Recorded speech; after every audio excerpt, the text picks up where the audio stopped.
Welcome, welcome. I hope everybody's having a good evening.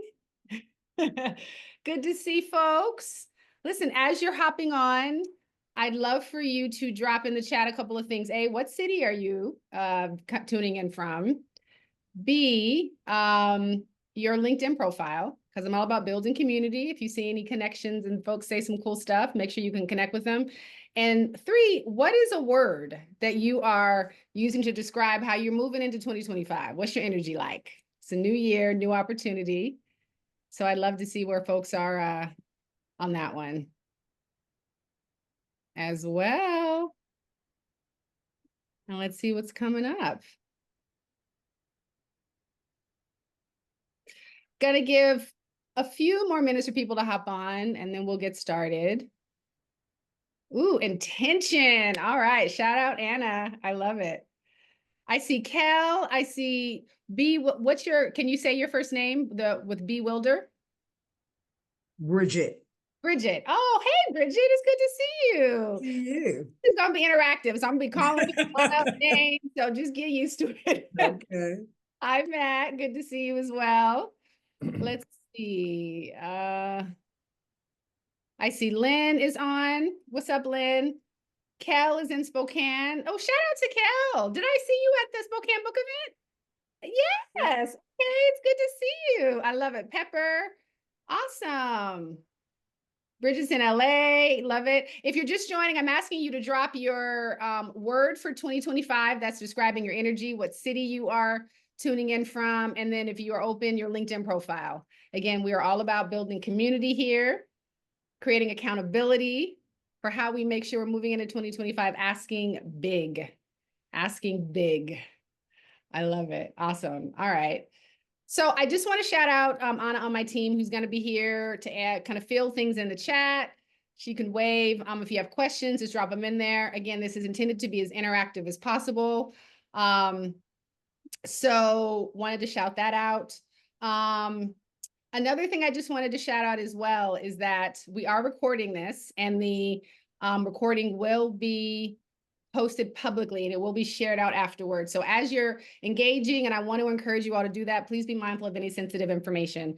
Obviously, I want folks to feel empowered and not be worried after they pop off. So again, it's intended to be a safe space. Brenda, welcome. Welcome, welcome, welcome. Thank you. Thank you. Yes, awesome. All right. Well, I'm going to wait until 5 minutes after, and then we'll get started. I am excited to bring you some good, juicy stuff to get folks ready to be bold leaders, to lead powerfully, and remain respected and likable in the process. For those of you who are new to the room, I'm Kibi Anderson, and I'm so happy to be here and welcome you all. I'm seeing a few more words in the chat. Evolution. Ooh, Bridget, I'm feeling that. I love it. Growth. That's Matt, who's in New York. Connected and elevated, Pep. What are we leaning more towards today?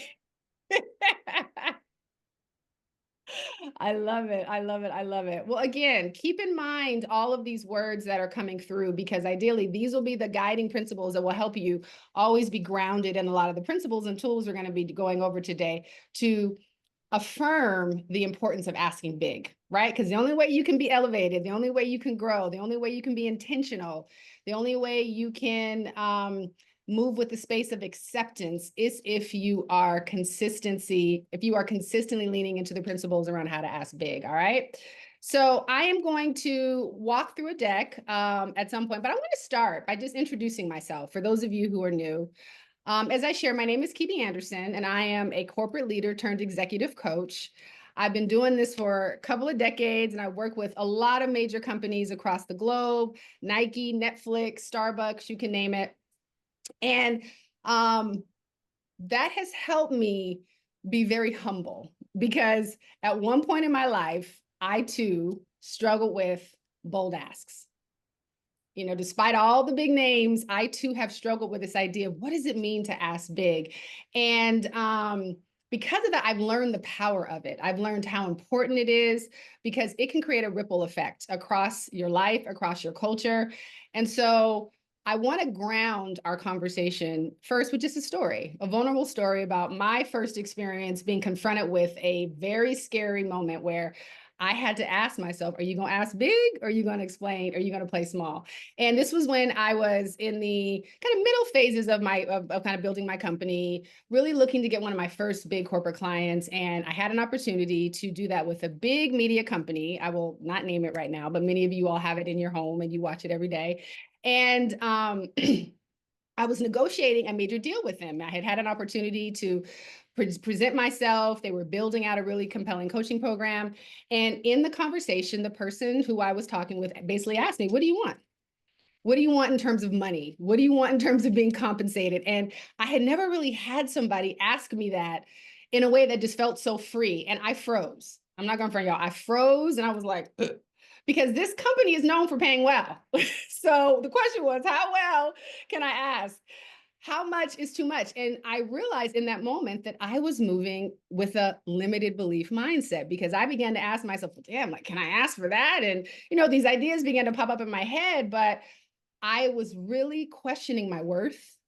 Would they actually be willing to pay me, quote unquote, a newer coach, perhaps a coach of color, all the things that can kind of come into play. Um, and the first number that immediately popped into my head, instinctively, I was like, this is too low. And so as I learned, I decided to pause and let me say, you know what? Hearing what you need, let me kind of reflect. I'll come back and I'll give you an overall proposal and I'll include my number in there. And I went back and I literally went through some of the tools that I'm going to talk to you about right now. And I came back and I threw out an outrageous number, like a number I was like, these folks going to laugh me off the stage. And you know what happened? When I said it, the person didn't blink, said, send me your contract. When can we start? And that was the first moment where I really began to understand how asking big can transform clearly your pocketbook, but at the end of the day, your life. And I pose this to you, as leaders out here who are trying to think through how do you move through 2025 with the right mindset. I was just one person, but imagine managing a whole team of people. When they're asked this question, the first thing they come back with is, ooh, can we do that? Like, is that going to be too much? Right? You start with a group of people that are already in an internal conversation where they're immediately telling themselves that the assumption is the answer is no. The assumption is it can't be that high. How much are you stifling the growth, the upside, the potential of this company when you aren't very mindful and intentional of those things? And the truth is, this isn't just about money, right? Like I gave that story as a very real, visceral example, but the truth is, this is way more than money.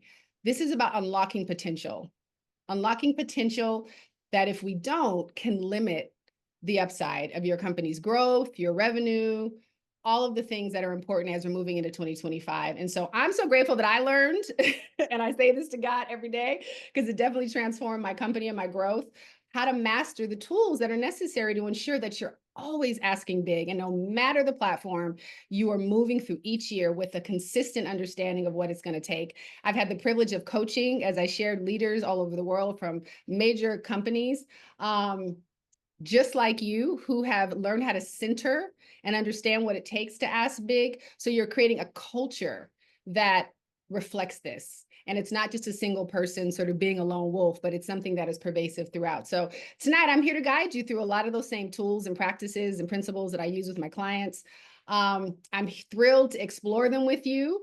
And I am excited to really give you an opportunity to ask yourself, what does it mean to ask big? Like, what does it mean for you to ask big? And how, when you are willing to do this, to shift how you engage with this simple question, how it will transform your leadership, your culture, your teams, really all of the dreams that you have ahead of you. And 2025, as I heard, is about big dreams, evolution, acceptance, intention. So I want to make sure that we're grounded in that right now. I want to also say a couple of things. This workshop is interactive, right? Like I will start by saying I'm a coach who is 100% committed to your discomfort. And I see a few of my clients in here, former clients as well. So y'all will be familiar with that.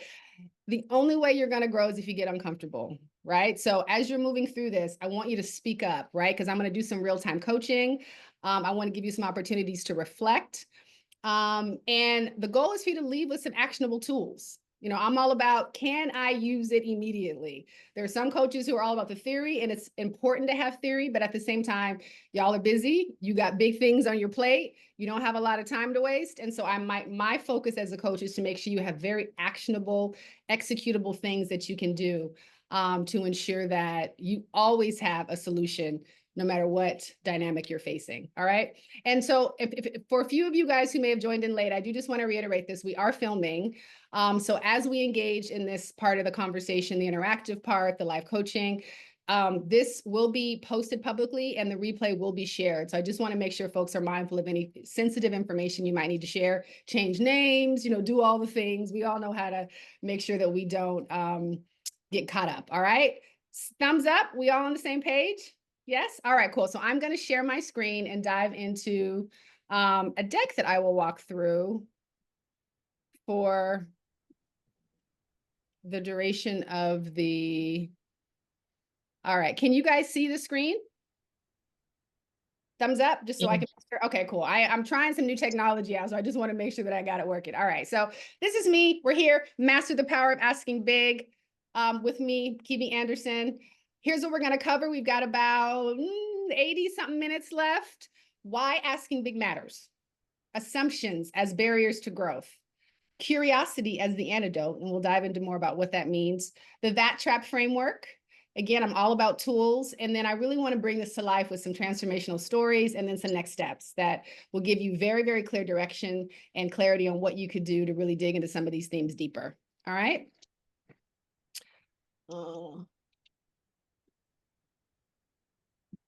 We already talked about who I am. You can see some of my clients again. Let's start with this quote. Leadership is not about having all the answers, but about asking the right questions that lead to transformation.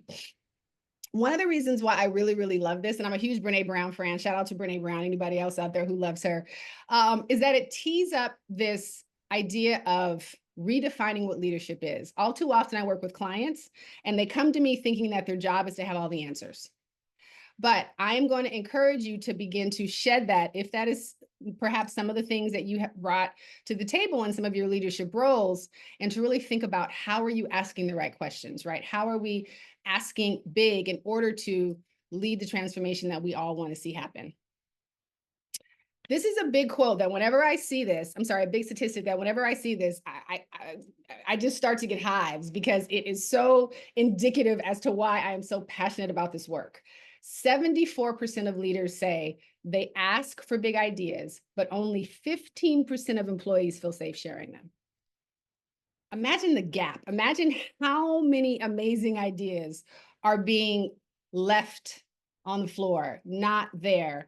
And this gap is so significant because it isn't just a missed opportunity, it's a culture killer, right? Like it is a culture killer. And as I was preparing for this, I began to think about some of the complaints that I'm hearing from current clients, clients I'm talking to, around how this becomes a systemic challenge, right? So when you have 74% of people asking for big ideas and such a small group of people actually giving them back to you, this is where you start hearing and beginning to understand the complaints that I hear from so many HR leaders about silos. No one's talking to each other. Everybody's in these sort of separate rooms, right? Trust. Nobody wants to collaborate because when they put their idea out, they're afraid that it's going to be shut down. So why would you want to lean in? Why would you want to collaborate, right? When I talk to my C-suite leaders, those people who are managing teams, the complaints are everybody's fragmented.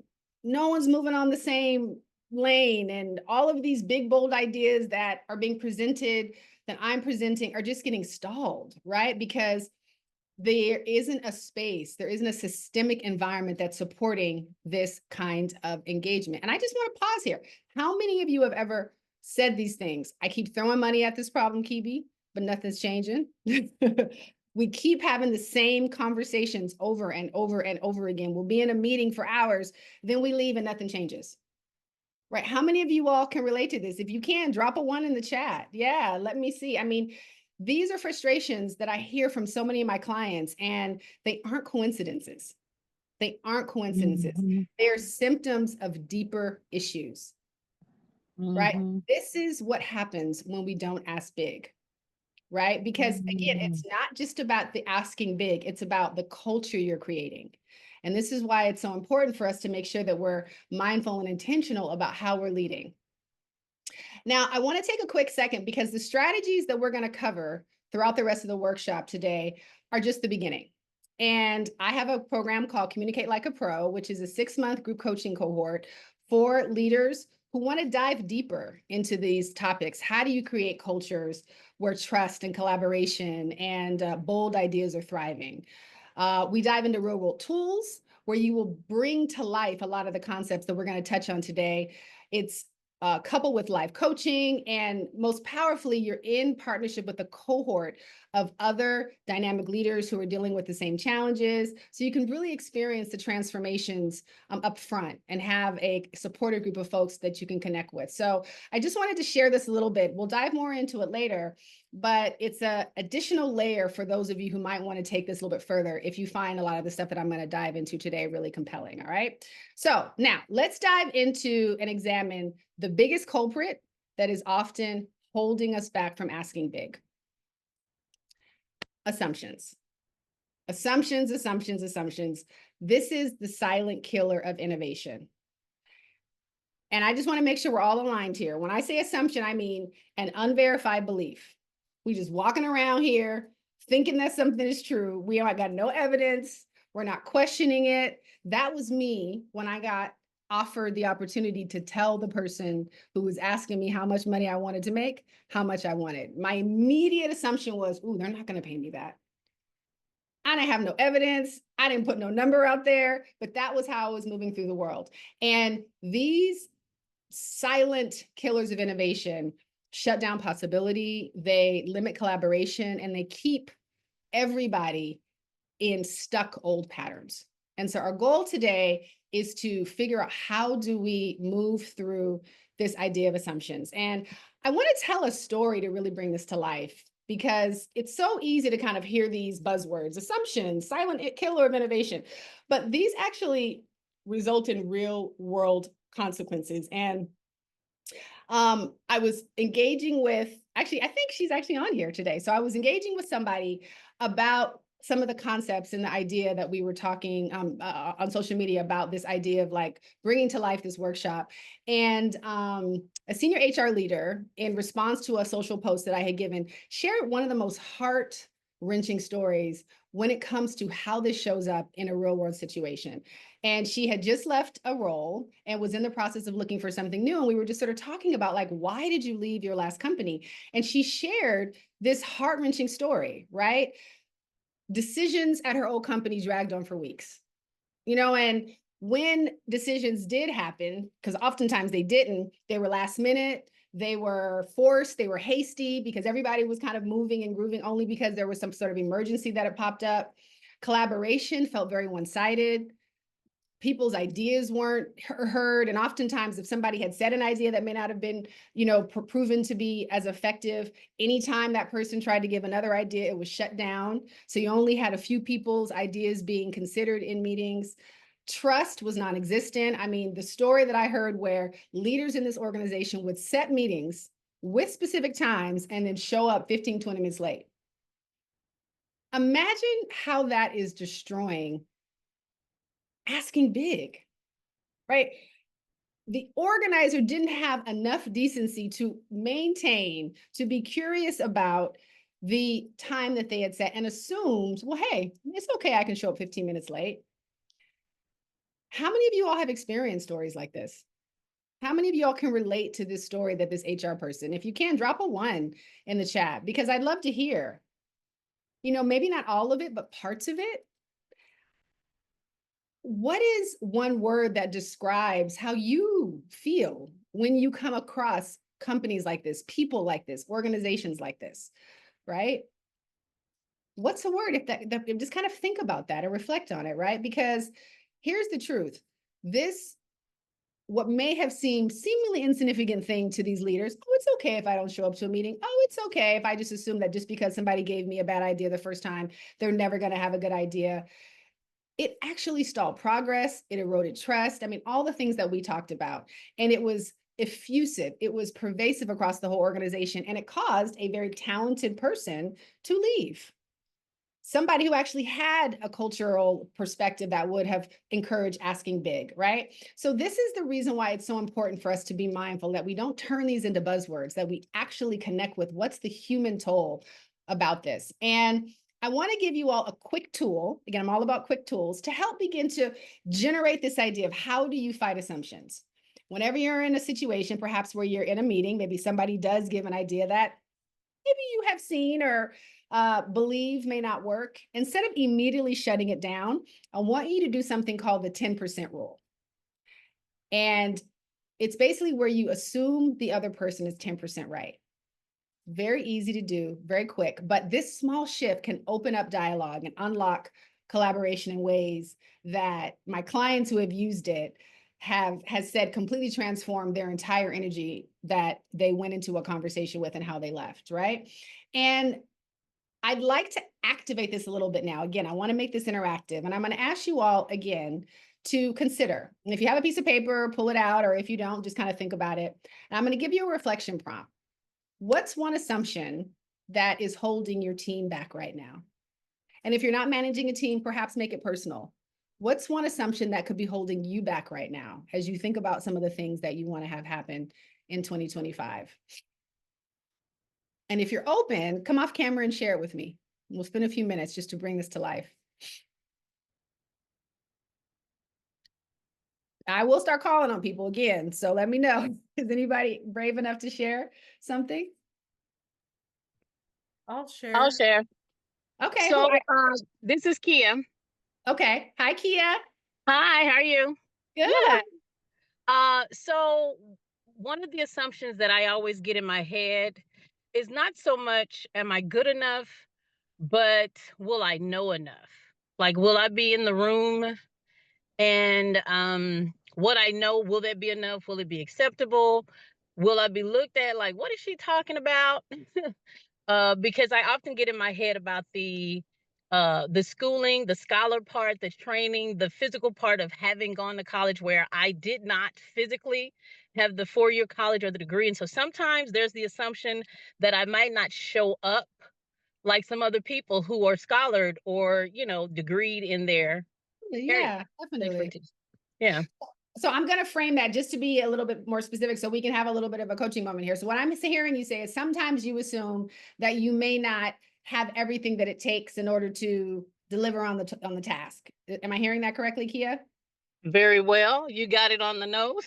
Perfect. Yeah. Okay. So again, I'm going to challenge you. Let's layer in this. Assume you are 10% right. Okay. Assume you are 10% right.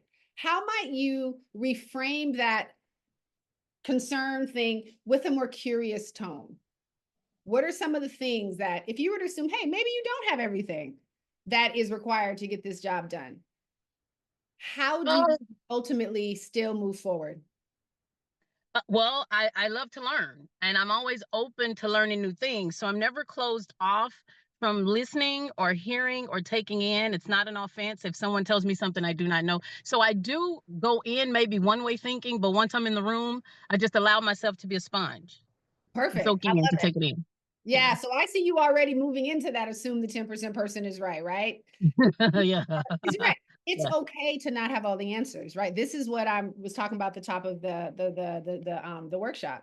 It's okay. You're not expected to have all the training, have all the answers, to have all the experience.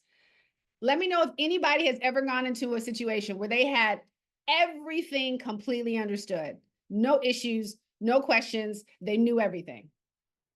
Give me a 1 if that is you.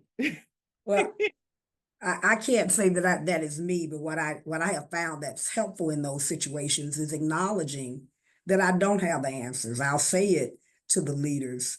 These are some thoughts that I have, but I don't know all the answers, and I need Absolutely. your expertise to assist in us getting to a solution that helps all of us achieve our goals. You Absolutely. know, That's what that, it's about. yeah, I think that comes with maturity because you think that you have to know all the answers. And at some point it clicks with you. And it's not age, it's about finally getting to, as a professional, that to know that you don't have to have all the answers. Definitely. Well, and as I would posit, it's also about leaning into these tools to Yeah, remind yourself when yeah, you have those moments of insecurity. Because here's the truth, y'all. yeah. There's levels to all of this. I've coached people who've been doing things for 30 years, and then that one opportunity came where they were completely out of water, didn't know anything, had to move to another country, had to take on a whole new group, whatever that is. And those triggers, those fears, those limiting beliefs, those assumptions can come into play. So this is the reason why I'm all about tools. I'm all about giving you things. So in those moments where, even in those situations where you would have never thought that this would happen, you actually have something to rely on, right? I want to, let me see. I can't see everybody. Let me go back to, because there was somebody else was it Cal who had said you were going to share an assumption? I want to make sure I give you a little bit of time, Cal. Yeah, it was me. And it was the same thing as Kia. Like I'm still looking for work after 6 months and 70 applications. And, they want bachelor's degrees, they want the shroom certificates. Well, I don't have that, but I started an HR program from the ground up by digging and learning on my own. Like I never had any HR experience until then. Mm-hmm. And I went to an interview a while back and they told me, what you've learned in the past 5 years is more than any degree can teach you, but yet I can't get an interview because I don't have that degree. Okay, got it. So let's switch this then. Assuming that perhaps there is a need for a degree, because I want to make sure I'm framing the question right. So you're saying, I'm assuming that because I don't have a degree, I can't get a job. Is that what I'm hearing you say, Kel? Because I don't have a degree, the jobs that I'm qualified for are limited. Got it. Okay. So assume that's right, 10%. How do we then begin to strategize? What are some of the ideas, the ways that we could collaborate to be able to still achieve your goal of trying to get a job? Yeah, there's a couple things that I'm doing. I'm retired military, and so Syracuse University has some classes that are free to veterans, and they've got a couple HR classes there to get like the HR professional certificate and one of the other certificates. So I'm working on getting those for free. And then also, like in my cover letter on those positions, I'm stating, although something along these lines, although I don't have a bachelor's degree, I started an HR position, from the ground up, ran it successfully, and so on and so forth. So that's my new strategy. I've done that on one position, they told me I'm not getting an interview, but that was only one position. That's something new that I've started. So we'll see what that brings. Listen, what I hear is innovation. I hear somebody who's willing to try and think differently, think outside of the box. Because here's the reality, y'all, and I'm not going to sugarcoat this. It is hard. It is very, very difficult right now to get a job.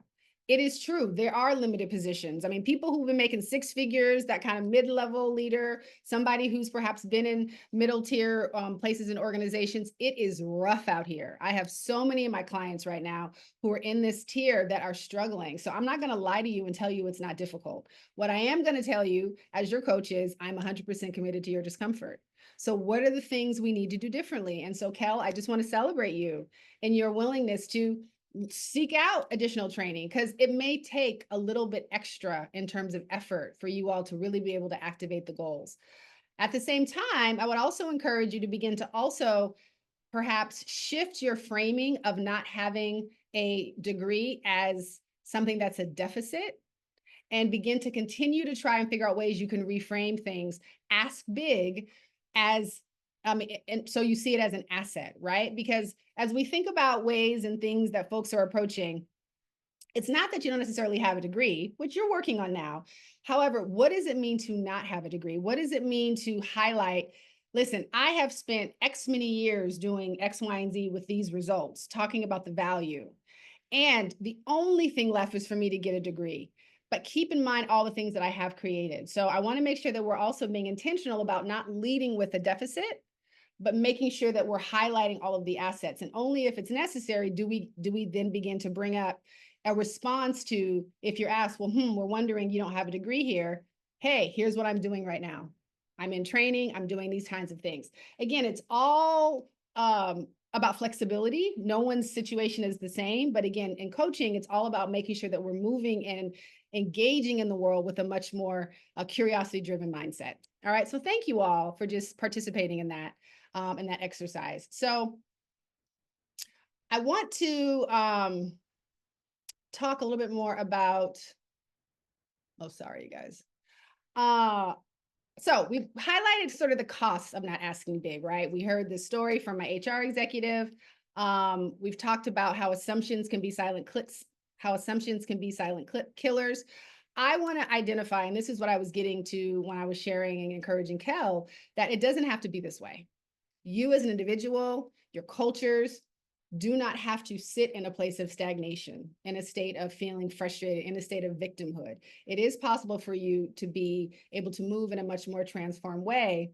And this starts with addressing assumptions head on. So I talked to you all about the 10% rule, but now I want to talk about another idea that is the perfect antidote to assumptions. And I want to start with a question. How many of you all would describe yourself as curious? If you would, yes, drop a 1 in the chat. 2, drop a no in the chat. Okay, you were frozen on the question, so I didn't get the question. All good. How many of you would describe yourself as curious? Ooh, okay, drop a 1. If yes, and 2 in the chat, no. I love it. I got a whole lot of curious people here. And Kia's on 10. She's like, I'm curious to the 10th degree. I love it. I love it. I love it. Well, as we move to the next section, we will find out how accurate that assessment is. So I want to introduce to you a concept called the curiosity quotient, because curiosity is the antidote to assumptions. Curiosity is the key to being able to ask big. And it could seem fairly redundant, Kiwi. Curiosity, yes, I understand, but we're going to dive into it a little bit more because it's actually more complicated than people can typically think. And this is why I always ask you all to rate yourself on a binary scale. Yes, no, am I curious? Am I not curious?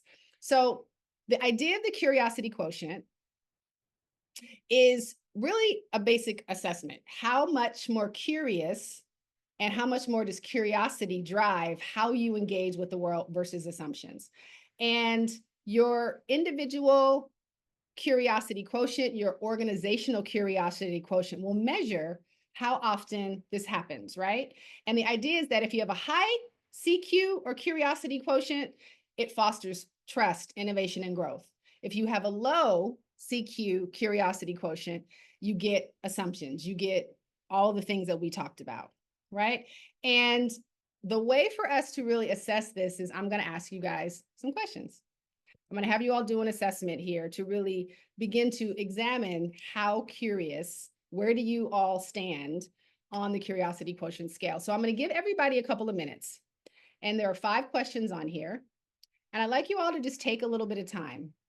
I'm going to give you all a couple minutes. And I want you to assess for your organization on a scale of 1 to 5, the answers to these questions. 5 being absolutely all the time without fail, 1 being not at all. And if you are not perhaps working at the team level, do it for yourself. So when you move into conversations, when you're engaging with people in professional spaces, what are your answers to these questions? All right. Just give me a thumbs up or drop a 1 in the chat if everybody is clear on what the instructions are for this. Because I can't see everybody, so I want to make sure. Okay, cool. All right. Yeah. So take about a couple of minutes. I'm just going to pause here for you all to reflect on this. If you have any questions about the questions, just drop it in the chat and I'll respond. But we'll start now.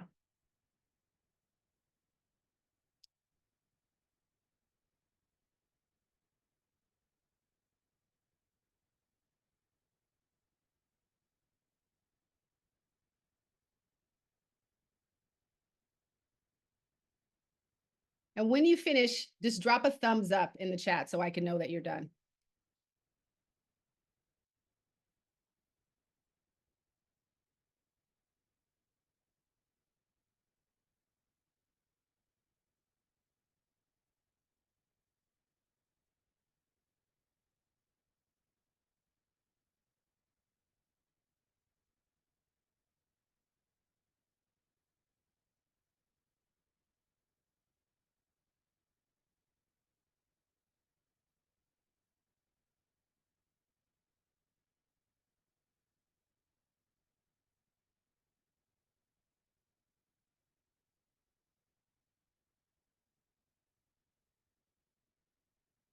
All right, for those of you who are starting to finish, I want you to tally up your score.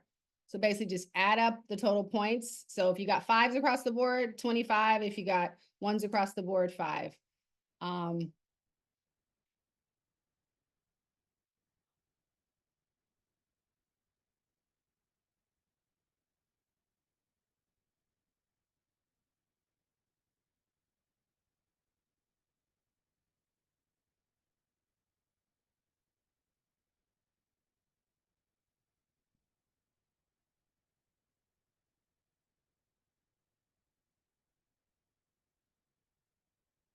All right, I'm going to give folks a few, maybe like another minute. For those of you who are done, drop your score in the chat. I'd love to see where people are landing.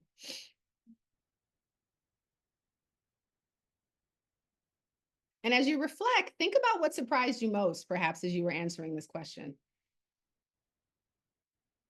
What surprised you about where you landed? All right, I see a couple of people, numbers in the chat.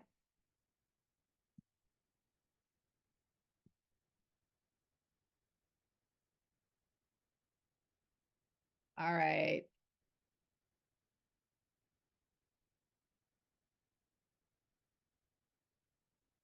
All right, Bridget, Matt. Let's see, who else is in here? Is Lynn still in here? 14. Good stuff. Okay. For those of you who dropped your scores in the chat, what surprised you most, if anything? Just kind of as you think about the number, especially considering the number that you gave at the start. And I am going to give you all a scale, but I'd love to just hear some thoughts before we do. All right, 13, 19, 28, 14, 17. Okay. All right, I'm gonna keep going just for time, but for those of you who are still wrapping up,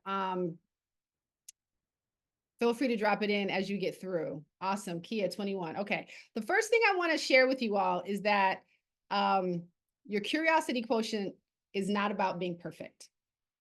All right, it's about progress. So whether you got a high score or you got a low score, whether it was medium, today this is all about giving you a baseline to figure out where do you go to start building a culture of curiosity, right? Because even if you're on the high scale, that doesn't mean you sit back on your laurels, because there's all kinds of things that can come into play. So I'm going to go back up and I'm going to share with you get back on here. How do I get back to my thing? Share with you a scoring tool so you can see where you landed. All right, so if you were less than 10, you are operating an assumption-driven culture. So your culture is dealing with a lot of assumptions that could be limiting innovation. And so the goal is, how do we focus on fostering trust and psychological safety? And we'll dive into more of that in the rest of the workshop. If you are between 11 and 18, you've got an emerging curiosity culture. So you're on the right track, but there's room to strengthen curiosity with much more intentional practices. And if you are in between 19 and 25, you've got a high CQ culture. So you've got a strong foundation. However, the goal now is to deepen and scale it across your organization, right? You all are kind of one person taking an assessment, but I would imagine if you went around and had more people in your group do this, what would the results be, right? Because it's always interesting to see what the experience is, especially for folks who are not on the leadership team. So what would your team members actually rate this as? And I would encourage you all to potentially try and do this to see where the scores land up. But again, I want to have you all come on, because I really want to dive into this and really get some insights from folks, especially from those of you who may have been in the 0 to 10. Like I see Matt was there. Let's see. What else is here? Kel, we're at 13, so a little bit higher. So Matt, what about you sharing a little bit about this result, and what are some of the things that, perhaps in what I shared? Yeah, so I think that there's definitely an assumption-driven culture. Questions get asked, open-ended questions sometimes get asked, and there's a quiet room. People feel unsafe to share their true thoughts and true desires and true beliefs on a matter. And I think that based off of that and based off of the criteria that I was going through, it's safe to say that there is an assumption-based culture. I'm going to assume that, I think a lot of people, I'm going to assume now, I think a lot of people in the group would assume, or the organization would assume, that their thoughts aren't valuable. And maybe that's contributing to the assumption-based culture. Yeah, definitely. Just all good things to keep in mind, right? This is all about assessment, no judgment here, but just kind of understanding and reflecting. For those of you who were pretty high, let me see, who had one of the highest scores? I think there was like a 20, a 23. Come off, if you are open, come off mute. And I'd love to chat with you a little bit. Trying to think, I see somebody had a 20. I'm sorry, I'm trying to see everything in the chat, y'all. So help me out. If you were above 20, would you be open to coming off chat and chatting? I had 21. All right, I had 21. Sorry, I can't. Me, Kia. Yeah, hey, Kia. Okay, good stuff. Where did you find you had the highest kind of scores just across the board as you think about this? And what was the criteria you used to give yourself the score in the different numbers? I use myself because it's me and my daughter as co-owners of Levi and Tunk, as you know, and then I'm a part of the SMG AKF. And so when I'm working with anybody, because I've been in corporate, so I looked at number 4 a lot. Do we prioritize curiosity over blame? In team challenges, I used to have to work either with, someone else, 2 to 3 to 4 people, or be over a team. And so for me, it was easy to prioritize the curiosity over the blame because it was always about the end result, the resolution. So I was just thinking about that a lot until I went from there first, 4, and then I went out when thinking of myself. And that's how I got the 21. Got it. Okay. So let me ask you a question. When a deadline's missed by somebody on your team, how do you deal with it? So I am big on each individual carrying a certain amount of weight, but it always fell on the responsibility of each person in the team or on the team, what each person had to do. And I often looked at an accountability of what the strength was first, because I always open with what a person's strength is or what they said their strength was. If they were good at filing, if they were good at, maybe making the calls. And I really looked at the ownership and the accountability of, getting it done. So that's how I operated, at least at the time. Okay, so what do you say? Somebody comes up to you, they tell you, Kia, I didn't get it done because I was sick and I didn't have any energy. What exactly do you say to that person in that moment? Exactly. Well, exactly at that time, I do ask why. And if they say they were sick, or I've had that before, I was sick and I couldn't get it done. The first initial thing was, you had enough time. Like, there was enough time, because I would initially look at how much time we had. So if there was, say, a month, I would say we had 30 days, by which to get this done. Was there a reason why I didn't know about this until now? Because often I would think there maybe have been a reason why they couldn't have come to me or have said something to me. So yeah, I would try to prioritize versus going and blaming. I'll just say, well, was there a reason why you couldn't have said, or, maybe mentioned it before now, so that I could have known something, or, helped maybe get the Yeah, project you done, said or a whole lot of stuff. I'm gonna hold you accountable. Can you saying a whole lot of stuff? Now, in the moment, I know I'm not going to get a 5-minute soliloquy from you. What I heard you say, though, is in that moment, you might say, why didn't you manage your time better? Yeah. All right. I want anyone else to drop a 1 in the chat if that is a response you may have given. Be honest, because this is where we get into the nitty gritty of this. All right. This is why I really encourage you all to really ask yourself, are you leading with a culture of assumptions, or are you leading with a culture of curiosity? How many of you have said to somebody when they miss a deadline, why did you not say something to me? I'm better.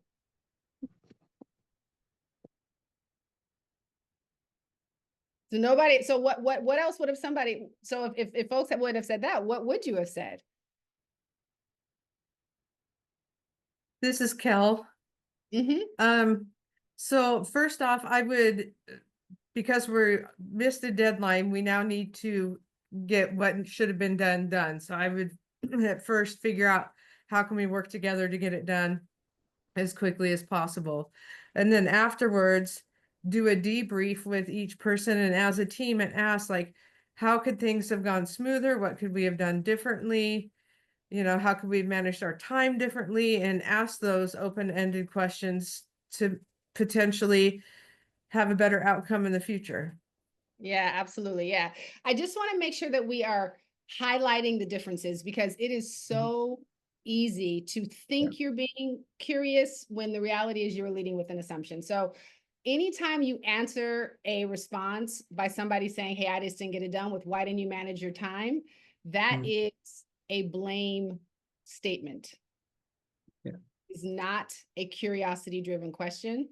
And it's important to be able to identify those differences. This is why I'm going to start getting into the little bit of the nitty gritty for those of you who gave yourself some higher scores, because I want to make sure you're really getting into and understanding what it looks like in action, right? So Kel gave a really good example here. Instead of saying, why didn't you manage your time? It becomes a conversation around reflecting on what obstacles came up, right? It actually gives the person an opportunity to think more broadly so they don't go into defensive mode, which can oftentimes happen when the assumption is that they didn't manage their time well. Yeah. Because that's an assumption. There could be a whole lot of other obstacles that come up, right? Perhaps they didn't understand what was going on and they were afraid to come and ask you for help. Perhaps they were given 5 million other things that were also quote unquote critical and they didn't know how to decide which to do first. It's not about poor time management. It's about perhaps lack of clear priorities that are being delivered by the leader. So the idea of actually framing it as a curiosity-driven question, assume the other person is 10% right. Well, okay, maybe they didn't have time. Why? Why could they not have had time? And to Kel's point, how do we think about addressing and changing things going forward so this doesn't happen again? As I start to make that distinction, how much does that perhaps influence some of the answers that folks have given as we think about this scale? Where do you land on the curiosity quotient, right? Because at the end of the day, you can tell yourself what you think all the time.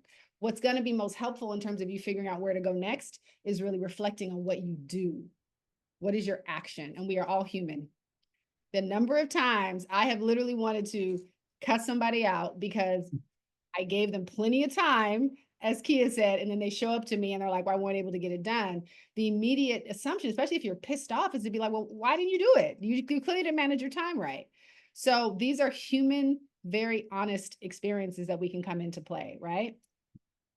I want to ask somebody else a question about number one. How often do leaders ask open-ended questions that encourage exploration? Who gave themselves a 5 on this one?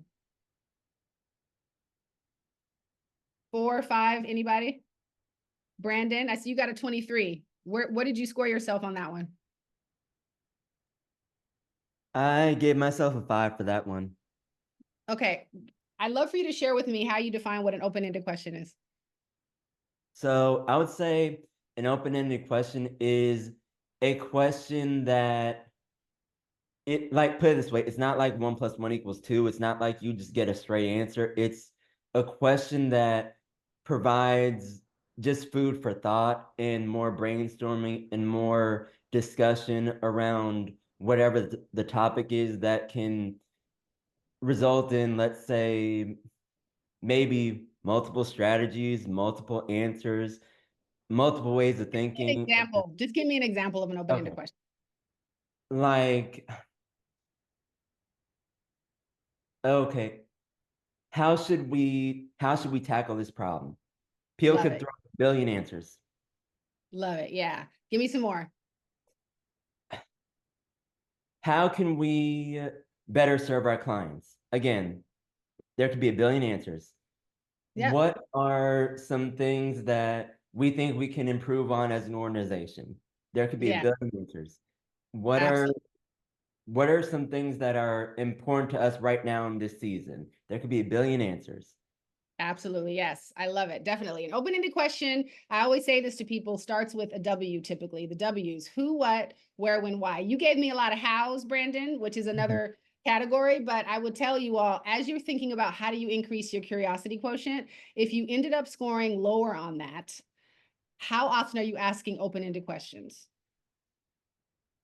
How often are you asking questions that don't have a yes or no answer? So one thing that I oftentimes find people do when they're not necessarily sure kind of where they land on this is they will ask a question that they think is an open-ended question, but it's actually a closed-ended question. And typically it's something like, well, do you think that we should go to the client on Friday? How many of you all might, when you hear that, be like, oh yeah, that's an open-ended question. I'm sort of getting some specific perspective. Yet on the underneath, it's actually what we call a closed-ended question. And this duality between, are we asking an open-ended question or are we asking a question that we think is open-ended but is actually closed-ended, is oftentimes something that can trip a lot of leaders up, right? Will this project meet our Q1 goals? How often have you guys asked those kind of questions, right? Will the client say yes? When you're in a space where you're trying to cultivate collaboration, cultivate trust, cultivate things that are going to actually add to the idea of what's possible. Again, we're talking about asking big. The more you can frame a question around what's possible with an open-ended question, the more likely you're going to get a variety of answers. People's ideas are going to be seen and people's ideas are going to be connected and celebrated. So any of you, as I'm saying this, who may have heard themselves say, will this project meet our goals? An alternative way to frame that to ensure you are leading with much more curiosity would be, what are the potential long-term benefits of this project, even if they extend beyond Q1? What are the potential challenges we might face, even though we already know about these from last year? Little shifts, but again, as you're thinking about ways to increase your overall curiosity quotient, these slight nuances can become are very, very important. And again, it's very easy to think that you are moving with curiosity. But when we get into the nitty gritty, and I find a lot of my clients will come in and they'll say, well, I'm doing this. And then when I start digging and I ask them, well, how did you frame that? Right?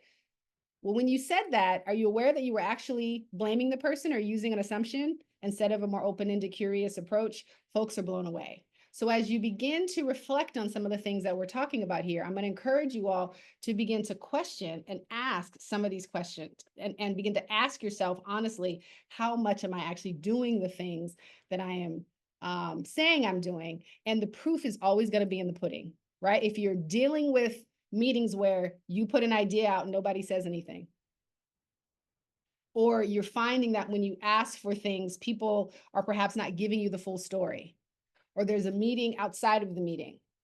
A lot of the stuff that we just talked about, it's indicative of the fact that you are probably not leading with a high curiosity quotient, and therefore the results you're getting are not going to be as effective when it comes to asking big. All right. Any questions on this before I move on?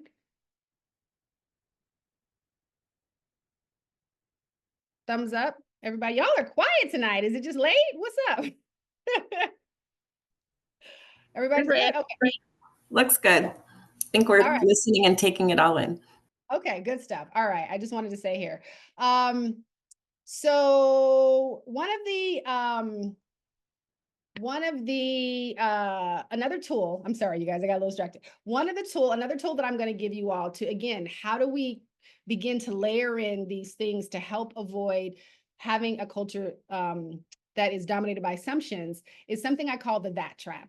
And my clients who have worked with me will always sort of say, Kibi, I am falling into the trap.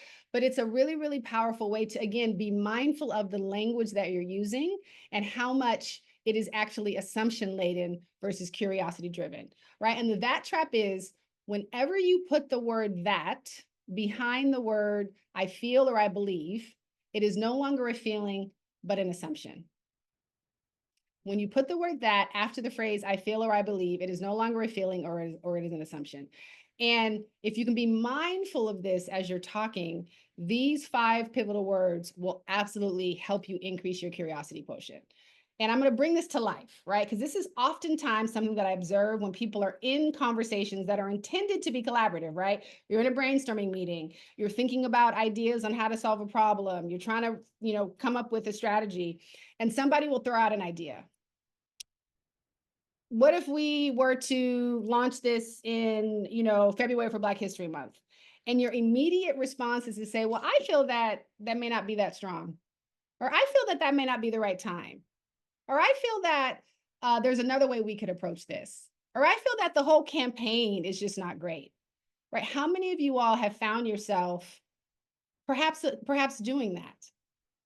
That is falling into the that trap. And I just want to bring this to life in a couple of very specific ways so that way folks can really understand, because that trap is the activation of assumptions. And when you're not mindful, they can sneak into your communication style. And this is something that is so pervasive because we oftentimes are trained to react to a suggestion by saying, I feel that. Somebody asks your opinion. Well, I feel that. And we begin to think that we're actually stating a feeling, and we're not. It is an assumption.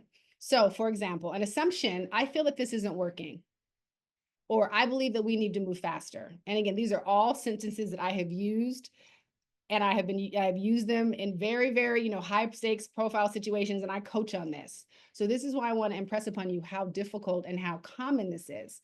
Now, to turn this into a that trap approach where you're actually leading with curiosity will be to shift this, where you're taking the word that out and you're actually using an emotion. I feel frustrated because this approach doesn't. What do you think might be causing this? Oh, sorry.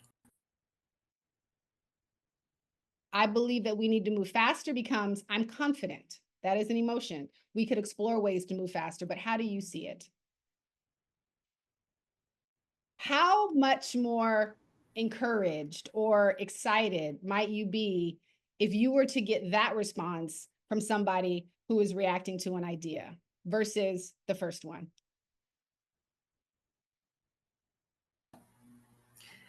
I think it's Pepper. I think this is really powerful. And I wonder too, Kibi, if even the phrase, I think that, because I find I do that a lot where I'm like, well, I think, and I see that as a way of me being empowered and using my voice, but I realize that can easily put someone else literally on the defensive and then shuts down a communication, a conversation, I mean. So I really love the curious box. About even thinking about having that word, having the emotion at the front, and like you getting that word out, and then people can connect to that and you can move forward. Absolutely. Yeah. Pepper, and maybe just push this a little bit further. When you are saying, I think that, just kind of give me a full sentence and let's maybe see how we might be able to reframe that with a more curious. Yeah, I think that, so I work on a podcast, for example. This just happened today. So I think that we should change the copy for this episode because it doesn't represent us. Love it. Okay, great. So, and this is actually a part of a broader framework that I teach in my CLAP program called the OAK method. So I'm going to do what we call OAK it, right? So I'm going to walk you through it. So I think that we should change say it again for me, Pep, just so I can remember. I think that we should change the copy for this episode because it doesn't feel representative. Perfect. Okay. So I'm going to ask you to actually choose an emotion. So you're reacting to that. What is the feeling that you're actually experiencing after seeing this copy? Can we be really honest? That's what it's about. I feel jealous that we hired someone else to write this and I didn't come up with something so interesting. Okay, you really feel, Pepper. I love it. Okay. All right. So, we have to be honest. No, I want you to be honest. I want you to be honest. Now, here's the one thing I will tell you, and this is getting into some of the more kind of deeper level stuff that I dive into. It's important that whenever you're giving a reaction, you are focusing only on the thing at hand, right? Yes. Oftentimes, we can have all kinds of emotions that are connected to so many other things that we haven't brought up. Again, asking big, being honest. Perhaps there's another opportunity for a collaborative conversation that can actually address that feeling, but in the moment. Yes. What is the emotional reaction you're having, honestly, to what's on the page? Yeah, I feel we missed an opportunity to really represent our story. We're still in the I feel that. I feel that we missed an opportunity. Oh, because I didn't have emotion. Okay, let me try again. Yep. Can I just go to the positive? I feel excited that we have this copy. Okay, but I want to make sure we're also being honest, because right now you just literally shifted the entire point of what you wanted to say. Well, I did feel excited that we have it because then I really was off my plate. So, all right, try a fourth Okay, time. okay, Um, makes sense. Yet yeah, I want to make sure we're also addressing the fact that you're not really a fan of this. You want them to change it. yeah.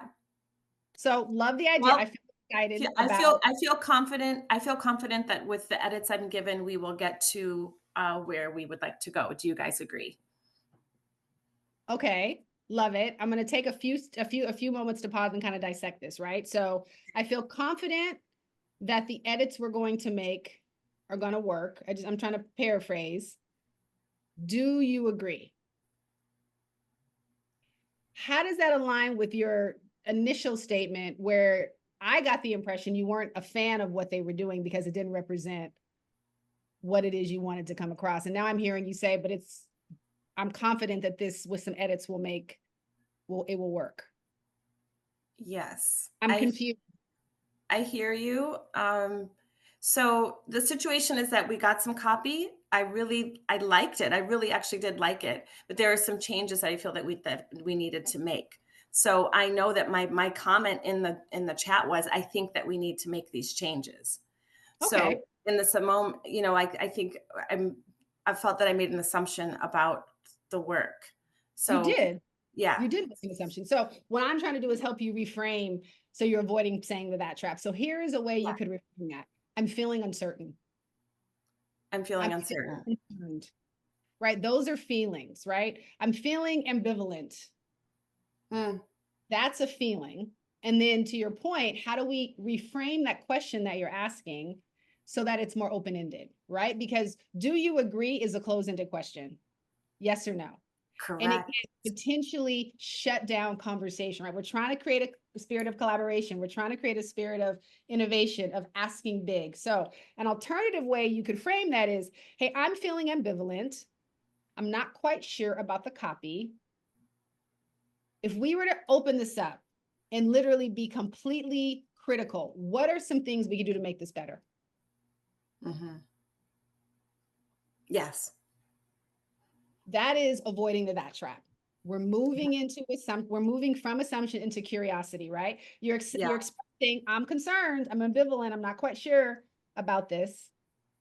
However, you're also creating a space for other people to perhaps bring their concerns, right? And it may Yeah. not be the person who you're talking to. It could be if you're in a room of a lot of people, it creates a space for others to perhaps express some of the things that they're worried about, they're concerned about. Yes. Another approach could be, I'm feeling concerned about this. This is the part that I'm concerned about. But Right. what do you think? Mm-hmm. Right? So you're moving from, I think that to, hey, I'm feeling concerned because I'm worried that this isn't addressing our target market the way we want. But what do Mm-hmm. you think? Right. What I is hear your response to that? How would you address this concern? you. Mm-hmm. You see how that shifts it from just shutting down the conversation to actually creating and sparking an opportunity for us to really think and be innovative. Absolutely. And I will say, I often say, what do you guys think? I really do try to do that. But I'm loving, I'm concerned. Yeah, That's a definitely. good one for me to go to. Yeah, and really, I'm encouraging you all to just really get comfortable with learning how to express your emotions. And a lot of this is really about how high is your emotional intelligence. We're talking about curiosity quotient, but the EQ is a huge part of your ability to be curious. Yeah. Anybody maybe perhaps explain why that might be? Brenda or Brandon, why is it so important for you to be able to express your emotions in a much more sophisticated way when it comes to having I and think engaging? that your emotional quotient it contributes to your ability to be curious because when you are able to understand someone, like step into their shoes, be empathetic with them, um, you can definitely start to be more curious about that person rather than assuming a lot of things about that person. Absolutely. Yeah. One of my cohort courses this morning, one of my sessions, somebody said, I didn't realize how much people like to experience people like to experience how I'm interested in them instead of being interesting. And it was a pivotal thing. And I think your point, Brenda, really brings that to life. Empathy, like how much are you actually interested in the person's thoughts, ideas, opinions, right? Like as leaders, we're really trying to create safe spaces where people really experience that. So I love that. Thank you so much, Brenda. Anybody else have a reason, perhaps why they think that it's important to have emotional intelligence that's strong? Bouncing off what Brenda said, yes, empathy is super important. And oh, this is Brandon speaking, by the way. Yeah.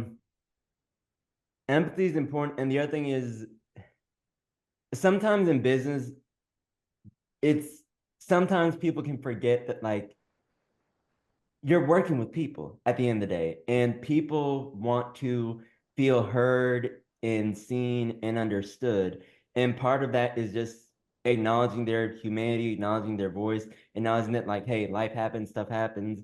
Just, seeing them as a person before your employee or your colleague or your whatever, and just kind of breaking down that barrier so you can really connect with that person and just, keep things open-ended where they feel safe and comfortable to say whatever they want to say or speak with their open mind, because it's not like, oh my gosh, I can't say X, Y, and Z because this person's my boss. It's no, I can say X, Y, and Z because that's, yes, he's my boss, but it's also it's Mark. He's going to be fine with it. Right. Absolutely. Absolutely. I mean, you're highlighting both of you, both you and Brenda. Thank you so much, both of you all, for those awesome responses. You're highlighting the main thing that we as human beings all have in common. Whether we black, white, male, female, bisexual, we all have emotions. We all have emotions. And it's the one thing that we unify on no matter what background, dialect you speak. At the end of the day, it is the one unifying thing that we have, which allows for the deepest connection. And I say this a lot in my coaching program. Communication is all about building trust. And so at any given point, you're always trying to ask yourself, am I building trust with my communication, or am I destroying trust with my communication? And so that is why emotional connection is such a powerful tool when it comes to making sure your communication is clear, it's efficient, and it's human.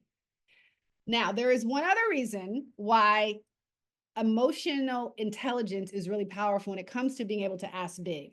And that is because emotions are individual, and it is the only thing that no one else can dispute, right? People can dispute your opinion. If you say, well, I feel that that's not going to work, or I feel that this should be blue, everybody can have their opinion and they can push back on it. And it can create a dynamic where people will argue, where they can get into defensive experiences and where people can get stuck. Nobody can dispute your feeling. So whenever you're in an exchange and you say, well, I'm feeling really frustrated, or I'm feeling really concerned, the likelihood that somebody's going to say, no, you're not, 0. And so when you are trying to find a way to connect with somebody, to find common ground, staying what I call on your side of the net, where you're not projecting what you think somebody else's feelings should be, and you're literally owning only your feelings, is the most powerful way you can stay in conversation with somebody that is productive and that is really rooted in an individualized experience that nobody else can debate. When I bring that up, let me rephrase this. When I say this, I always want to make sure people kind of understand what I mean when nobody else can dispute your emotions. And I'd love to just hear from somebody, perhaps, let's see, who else is on here that I haven't heard from? Lynn, are you still here? I see you in here. Yes, I am. Yeah. What does that mean for you when I say that nobody else can dispute your emotions? Well, it's accurate because they're not in my head. So of course not. They can't read my mind. They can try to read my body language. So it's a level of accuracy that nobody can dispute. Absolutely. And how powerful is that when you are in conversations, perhaps that are tough, when you're being forced to maybe be a little bit more courageous and be a little bit more risky, when you're being forced to push forward and hit big goals? Yeah, it's really, it's powerful because it's authentic. And so it takes the argument from that because, okay, we both agree on that. you spoke your truth. And if that's your truth, then I have to agree with it. And now let's talk about how to resolve it. So it almost solves that part of the argument where someone is saying, you say, well, I feel that you're making fun of me. And they go, no, I'm not. And you go, yes, you are. No, I'm not. And you go back and forth. It gets rid of all that. Gets rid of all that. Absolutely. And it allows you to actually connect on really trying to understand how you can service that person's needs. Yeah. Like it gets you out of the world of arguing over ideas and into how do we actually solve a core problem? Because if somebody says, I feel worried, you have a clear understanding of what their need is. I need to feel safe. So how do we collectively work together to make sure that we feel safe? That's how you're able to ask big. That's how you're able to lean into ideas of innovation, because as people start to feel safe and as people's needs are met, the sky's the limit. And I just want to say this to folks as I begin to kind of close out. When we are moving into an era right now where the demands on people skyrocketing, change, uncertainty, constant. The number of conversations I'm having with people who I'm either working with now or I'm in conversations with working with on, they're telling me, Kibi, I'm struggling. My team members are scared. Everybody's worried. Are they going to have a job? What's going to happen with this new administration? Can they go outside and not be, assaulted because of all the things that are going on? They're bringing all of this to work. And so the question is, how do I support them to understand that we've got to be able to still hit these goals? We got to be able to ask big despite all of the change. And so the more you can come to the table with an approach that allows you to be very intentional about understanding very quickly what is the core need that the person has, so that they can then operate at their best, the opportunity for momentum, the opportunity for trust, the opportunity for alignment, people actually saying what it is that they need and what they mean, goes through the roof. And that is going to be so key when it comes to being ahead in this new world that we're moving into in 2025. So we did a little bit of this, you guys. But this is the reason why I want to make sure that you are very, very mindful of being intentional. Think about conversations that you've had in the past where you may have used phrases like, I feel that, or I believe that, and really make sure that you're taking a minute to reframe them, to really ask yourself, am I leading with curiosity? Am I really standing up and holding up that score on the curiosity quotient that I took in the moment, right? Because it's easy when we're sitting on a workshop and you're kind of being put on the spot and everybody wants to make it look like they've got it all together. The reality is I'm in the trenches with you to ensure that you have it when it's most needed. And it's typically when the stakes are high, when your emotions are all over the place, when you're perhaps feeling pressure and you're not quite sure where to go. And this is where these tools become even more important than ever. All righty. So I want to again return to the I'm sorry, hold on a second. I want to again return to this question, right? If this workshop today has sparked ideas for ways you might want to level up your leadership, or ways you've been encouraged to level up your leadership, my Communicate Like a Pro program is the next step, right? Like we talked about some of the high level things that are going on, but if you're really interested in deepening some of the skills that we talked about, how much are you perhaps encouraging, or even in your own way, not countering an assumption-based culture, right? Like if you're in that, 0 to 15 in terms of the range of scores that you're getting, how do we get you higher, right? How do we make sure that you're deepening and recognizing those patterns and learned behaviors that we all have to ensure that you're putting in place the approaches and the mindset shifts that will allow you to have the lasting change? So I wanted to spend a few minutes diving into what CLAP is. And then afterwards, I'm happy to stay on board if people have more questions. But CLAP is a 6-month group coaching program that is for leaders like you who are really intentional about igniting your curiosity and really elevating your leadership so you can embody those words that we talked about at the top of this workshop. Intentionality, acceptance, growth, creativity, right? The idea is to help you stop wasting your time, not get caught up into the overthinking, making sure that you are fostering collaboration in a way that is consistent and that everyone in your management group is doing it, so that you are always ensuring that folks are asking big. And the way we do that is via some of the things here.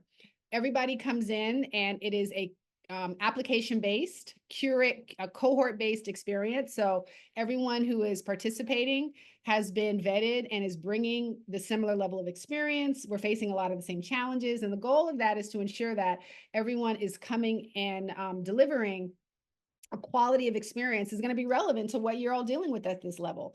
You know, the things that you're dealing with at this season of your career, whether it's, you know, you're a founder or a CEO, you're managing big teams, perhaps you're working in broader organizations, and the complexity and the pressures are a lot bigger when you have to deal with a lot of different people, require a community of folks who are dealing with a lot of those same questions. And so that's one of the most amazing parts of this.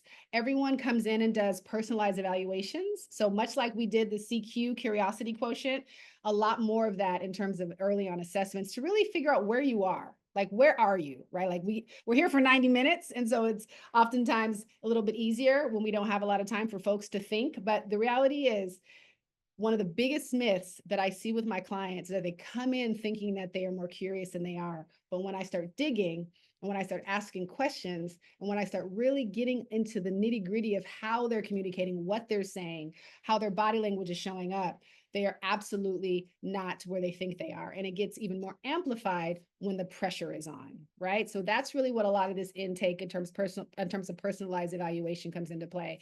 From there, we do bi-weekly module-based lessons. It is 12 modules every 2 weeks where we're diving into the nitty-gritty of these concepts. And because this is a topic that oftentimes is considered easy, I am very intentional, because I've been doing this for a long time, of recognizing the amount of time that it can take to break habits. So there is intentionality around why this is for 6 months, because you'd be amazed that when I ask you, how often do you ask open-ended questions? And when I start digging, it becomes very difficult to move beyond the one open-ended question that you're used to asking all the time. And when the complicated situations get more serious, when the stakes get more pressure, it becomes infinitely more important for you to have much more dexterity. How well are you able to pull out 5 questions that are open-ended, depending on who the audience is, right? So we do a lot of live coaching, much like we did today. And it's a lot of support to ensure that you are able to really learn these tools so that you don't need me anymore. I am not one of these coaches that wants you to keep coming back. I want you to learn it and never have to see me again, because you've got it and you've transformed in those areas that you're really looking to transform in. This also comes with 2 one-on-one coaching sessions, which helps amplify the group experience. So if you have specific individualized needs, we can dive into those as well. And the cohort is accepting applications. We are enrolling folks now. It closes January 24th. And for those of you who are interested in signing up by January 17th, you will get an extra 90-minute one-on-one session with me, which is really focused on elevating your LinkedIn profile. Even if you're not looking for a job, but for those of you who are, this is very valuable. Your ability to begin to elevate your presence in external spaces like LinkedIn will be essential to you being able to consistently ask big. How are you being perceived, even internally, by your organization? Are you seen as somebody who has the right messaging, who knows how to position their thought leadership? All of the things that people come and experience when they come to your LinkedIn profile, come and see your LinkedIn profile. And so this is a really powerful tool for you to make sure you're putting your best foot forward in 2025, not only in how you're showing up internally, but also obviously how you're showing up externally. So happy to share a little bit more about that, but I did just want to throw that out there for those of you who are interested and want the bonus. This is a $1,500 value, which is, I mean, I'm not going to toot my own horn, but I have a lot of folks who have done this and have absolutely shared how it's transformed their life. So I did just want to share that. And encourage you, seriously, if this is something that's sparking you, it's making you recognize perhaps there's some areas of opportunity, consider joining CLAP. I want to shout out Lynn, who is a former client of mine, who highlighted in the chat that she highly recommends CLAP. I also want to shout out another person who's on, to have him join me on the Zoom. And he is a current participant in one of my CLAP cohorts. And I love to just give him an opportunity to share a little bit more about his experience, answer some questions, and again, give you all a little bit more insight. And then after that, I will close and we can, I can stay on for more questions. So I'm going to stop sharing my screen so that that way Matt can pop on. and we will dive in and use these last couple of minutes. Hey, Matt, how you doing? Hello, hello, hello, hello. So as I shared, Matt is in one of my current cohorts. He is a senior manager in IT for a global law firm, a newer manager when you came to me, and his team size is about 9 people. And we've been applying a lot of the tools that you've been learning in CLAP, some of the stuff I talked in here, to really help transform your leadership style, kind of how you lead, how your team leads. And I'll just share a little bit of the before. So when Matt came to me, again, he was a newer manager in this company. He was inheriting a team that had a lot of learned behaviors and habits and stuff that were definitely messing with excellence. Like y'all, you share, folks were coming in, they weren't necessarily delivering on things that they had said they were going to do. There were conversations happening outside of the room, a lot of inactivity across dealing with cross-functional groups. So folks you were actually supposed to be supporting, there wasn't enough communication. The communication wasn't as collaborative. And so there was a lot of misalignment. So I heard you say, I'm frustrated, Kibi, and I'm exhausted. How accurate is that? Awesome. All right. Very accurate. Yeah. So listen, I'm going to just throw a couple of questions to you. And I'd love for you to just share a little bit more about, what your experience has been. And so what drew you to CLAP initially? And, what were the main challenges you were hoping to address? One of the main challenges I was looking to address was to understand how to better communicate with my team. And what I mean by that was, learning how to really lead with curiosity, lead with asking, questions to kind of understand what they were thinking, what they were feeling, build trust, and more importantly, just make sure that my words were being conveyed and my goals and my visions were being conveyed in a way that was being received well by the team, making Yeah. them feel seen and heard. What were some of the indicators that you knew when you sat in the quiet moments of those evenings where you were like, okay, I need to do better? Like, what were some of the indicators that you were getting? Quiet rooms, quiet discussions, quiet feedback, very little to no feedback. When I knew that there was something there, or when I would overhear that so-and-so mentioned something to so-and-so. And it's like, well, why do they not feel comfortable sharing that either directly one-on-one or in a group setting? Yeah, definitely. It was at that point that I realized that, a shift needed to take place. Yeah, no, that makes sense. Well, can you share perhaps a specific tool or framework that you've learned in the cohort experience that has really made a difference in your leadership? There were 2 things I learned in the CLAP program that I will take with me both personally and professionally. And they have now become kind of like, discover cards. Like I don't leave home without it. Like I stay with it. One was the Oak method, right? Owning your emotions, assessing your tone, and questioning to understand. Right. That's I might as well get it tattooed on my shoulder. Owning my emotions was probably one of the most important things I learned because it allowed me to understand how I'm feeling and convey that to my team. Mm-hmm. I'm feeling concerned, and I'm concerned because of this, right? Yeah. So now they know where I'm coming from, and hopefully that gets us to where we're supposed to go. Yeah, definitely.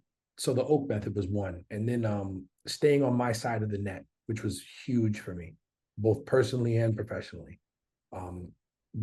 I previously felt like I led with a lot of assumptions, assuming how other people felt, assuming how what I said should make them feel. So, really leaning into that were 2 core components that I will take with me into everything. Yeah, definitely. And let's just take a minute to pause because this is one of those things that I find, again, when I talk to leaders and I ask them how they're communicating and they think, well, I'm doing everything okay. And then we dive into this, it can be a bit of a wake-up call, right? Like it's a wake-up call. Maybe share an example. And, Matt highlights another important element of CLAP. I find that people will tell me that it transformed their personal relationships, not only just their professional ones. So you kind of get a 2-for-1 with this. But yeah, I mean, maybe just share with me a moment where you realize, wow, like in our experience in the cohort, you were like, damn, I am leading with assumptions way more than I thought. I realized that I was leading with assumptions when I started finally asking open-ended questions. When I finally started understanding that, hey, I would assume what people were thinking and then almost answer for them. So I wasn't really asking people questions at all, right? When I was not asking open-ended questions, I was really seeking validation in the answer that I wanted.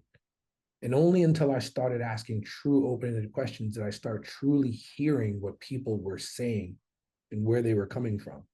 Mm-hmm. So that was transformative to my team. It was transformative to me. Yeah. For the metrics is that, we used to have weekly one-on-ones because I felt like every week I needed to understand where people were coming from. Now that people are communicating better, we can have every other week one-on-ones because now those conversations are far more, impactful that I don't have to have them every single week. I know, and Matt has 2 young kids. As a father managing 2 kids, how nice is it to be able to actually not have to have all of these extra things weighing on you, so you can actually go and do the things and be with the folks that matter, probably way more than a job, at this point. Definitely, yeah. It's Absolutely. one of the biggest complaints I hear from clients. I'm exhausted. I feel so stuck. Like, why do we keep spending all this money all this time? This is really what the idea is.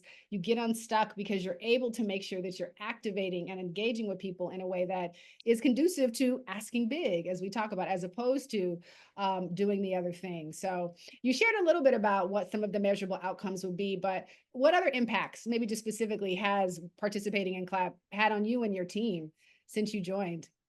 Yeah, I mean, people are open. I've built trust through having better communication. So what was a quiet room is now a very busy room. When we have our weekly team meetings, people are actually sharing ideas. They're actually coming up with their own individual thoughts. People feel heard because I'm actually allowing them to talk.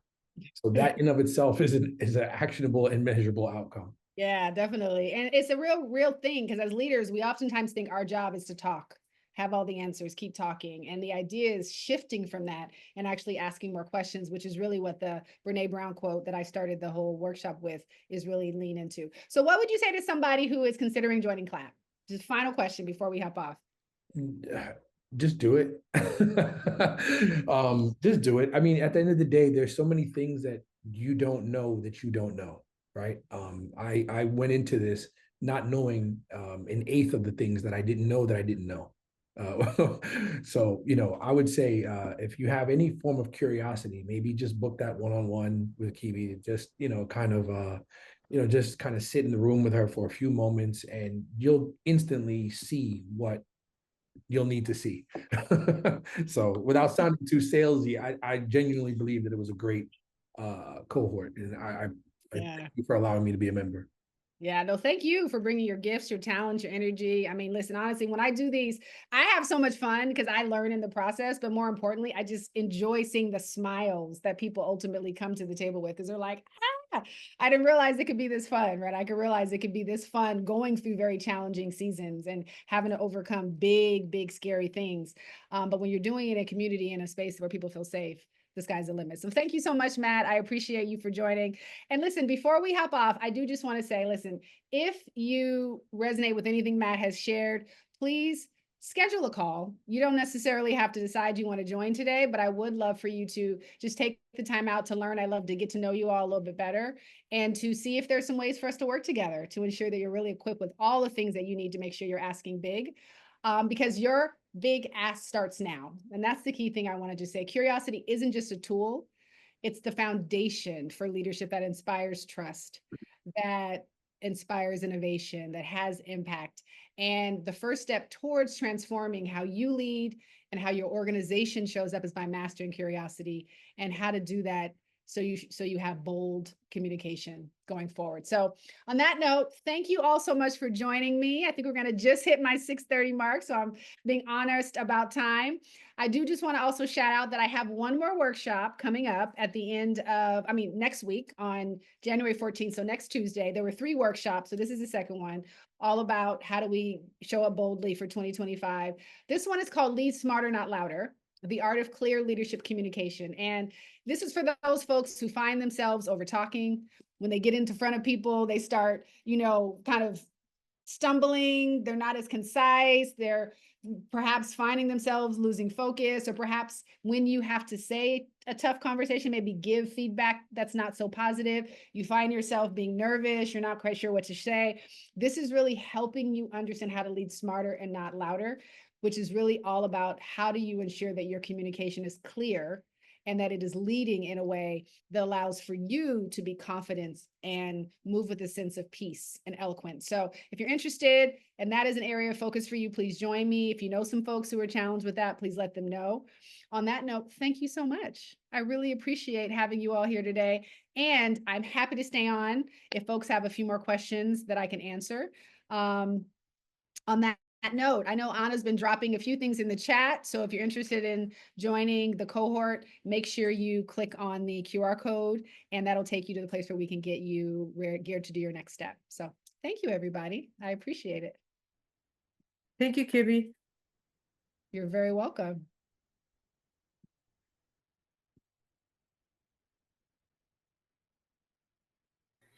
I think we're all reading the chat. Yes, thank you, Keith. This was great. I loved seeing you in this element and learning from you. It was fantastic. Thank you, Pepper. Good to see you. Definitely. You too. Send my love to the hubby. Right? I will. I signed up for the 14th. I've tried to get him to come today. I'm going to see if he can come on the 14th as well. Because actually, Keeps, we're starting a business together, a sign company. So this will help in terms of how we have to communicate and work together. So this has been very helpful, and I want him to join on the 14th as well. So. Oh, thank you. Awesome. Well, listen, I got to hear more clearly. So yeah, book a call so we can at least check in and I can catch up and see what's going on. Awesome. I will. Thank you. It's nice to see you all. Take care. Definitely. Anybody else have any questions? I see Brandon still on. Kia, let me actually stop sharing my screen so I can see you guys. Any questions, Kel? Anything that I can dive deeper into before we hop off? How did you guys find it? Thumbs up? I helpful? enjoyed it. Okay. As always. I know, Kia, you're my ride or die. I love you. I can't wait for you to get more. Listen, I will respond to you, Kia, because I did get your inquiry. So we're back in the office, so you will hear from me tomorrow, okay? Thank you. Appreciate it. Yes. Good stuff. Kel, did you have something you wanted to ask or feedback? No, I don't. Just thank you. Yeah, this was great. Thank you so much. I appreciate it. You're very welcome. Definitely. Awesome. Brandon? Yeah, just want to say thank you for the amazing session. This was wonderful.